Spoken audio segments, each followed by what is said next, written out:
Well, here it is, 5:30 in the afternoon. The natives are restless, moving, shaking. Happy to be about during our 2 hour allowed uh, out of the 24-hour quarantine break time. Happy to be out and about and happy to be alive. Well, you know that ain't guaranteed. That ain't guaranteed.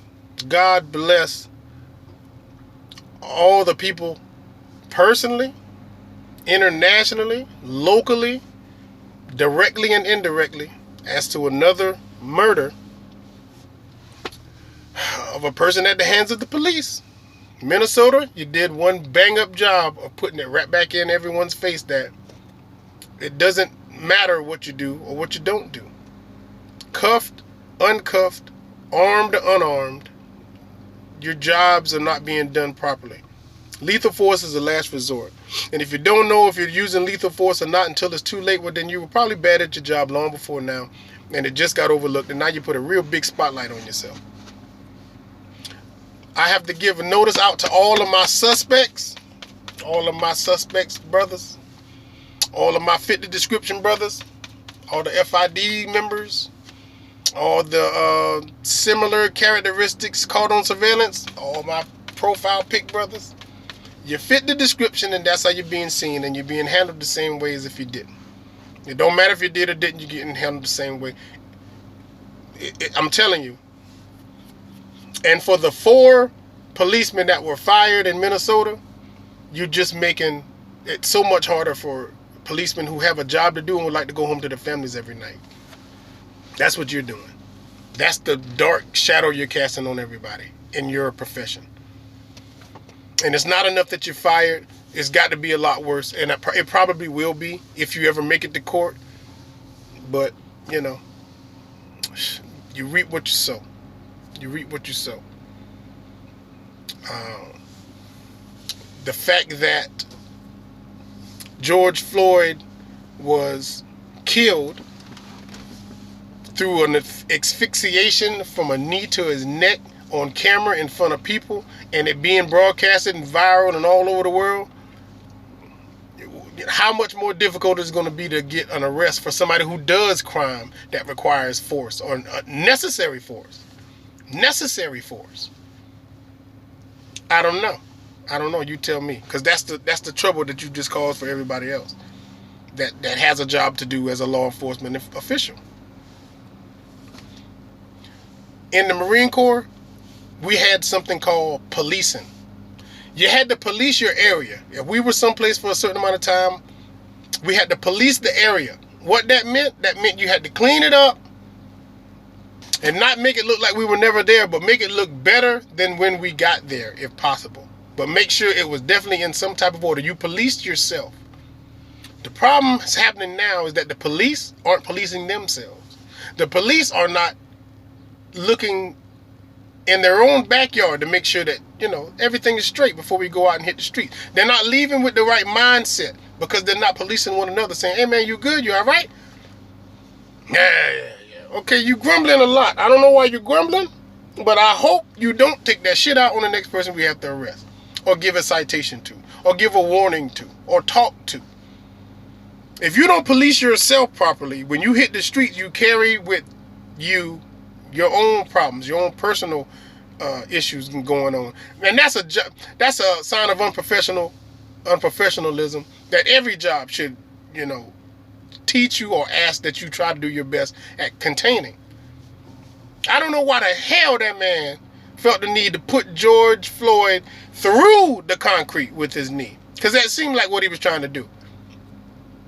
And at one point, I heard George Floyd say something to the effect of, all right, man, just take your foot off my neck a little bit. Or just take your knee off my neck. And the way he responded was like, oh yeah. He said, no. Like, no, I'm not doing that.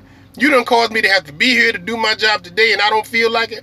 Or you done caused me to have to do my job in apprehending you. Or you done caused me to have to come here from wherever I was at and I'd rather be there or rather be doing something else. And it was just like like a kid.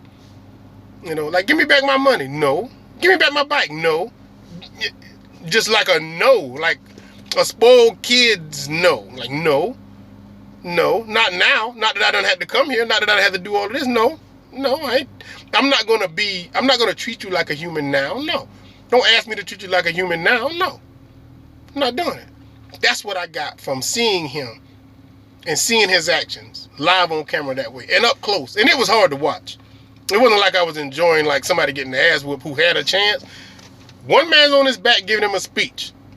One man's on his neck letting him know I give a shit about your life.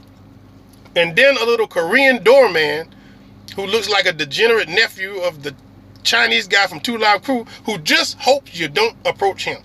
Because he couldn't look bigger at 4 foot whatever the fuck. But he damn sure didn't want no problem. He didn't want no smoke. He didn't want no trouble. He hoped that uniform and badge kept you off his ass. And I'm telling you what this is inciting.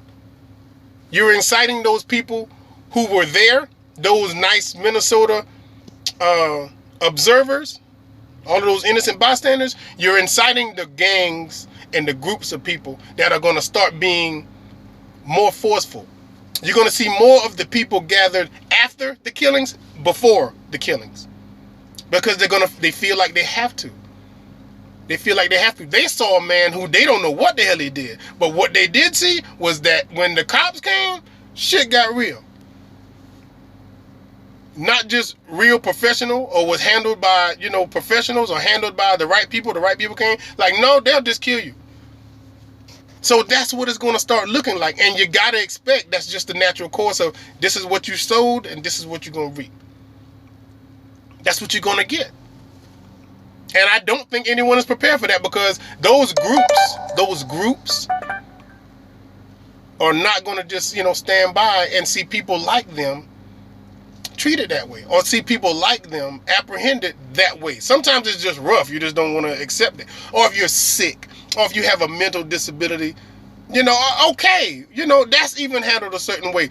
But when the group approaches you as the officer, it was only 3, 4 on the scene. If a group that large starts to gather, you start seeing more people. If the group starts to approach that they don't give a shit about being charged with obstruction of justice, you got to get that man off the ground, get your knee off his neck, and put him in the car now so you can deal with the crowd. That's what you're going to start seeing.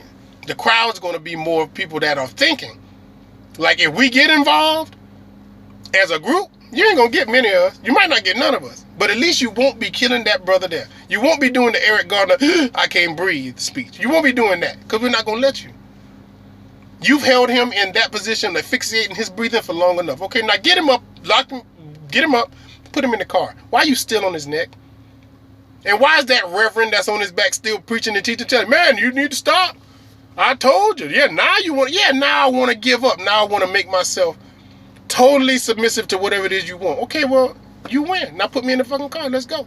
Let me go and face justice. I got a better chance there than I do out here with you with your knee on my fucking neck. And he lost. In front of everybody, he lost. In front of everybody, he's lost. If you want to say you're willing to take on the groups and the masses, I've seen it happen. It don't work. Gardner, it don't work. LA, it don't work. Watts, it don't work. It don't work when the people are at unrest because they don't respect the authority, because they believe they're not going to get a fair shake. So they just come together and then just blow it all up. We just won't have prosperity in this part of the world, because you know why? Shit, the people that's out here to police us don't police themselves. KRS Run, remember the song? Maybe you don't. I don't know, I'm a little older than you. You were brought here to protect us, but who protects us from you? I don't know. The FBI just seems to have started in Georgia, and now they're over here in Minnesota. Well, shit is getting worse then, ain't it? Rodney King got his ass whooped. That was a beating. We're talking about killings now. We didn't think it'd get much worse than that, and we thought we could probably get people to stop just abusively arresting us. Now you don't even make it to the arrest process. You get dealt with. You don't want people to start shooting back. You don't want people to start fighting back. You should be able to do your job properly as a policeman or policewoman. But this kind of publicity won't make it any easier. Matter of fact, you may not even get a chance at all. If people are already feeling that they have in fear for their life, well, when you come, it's me versus you and life versus death, and you're not going to win.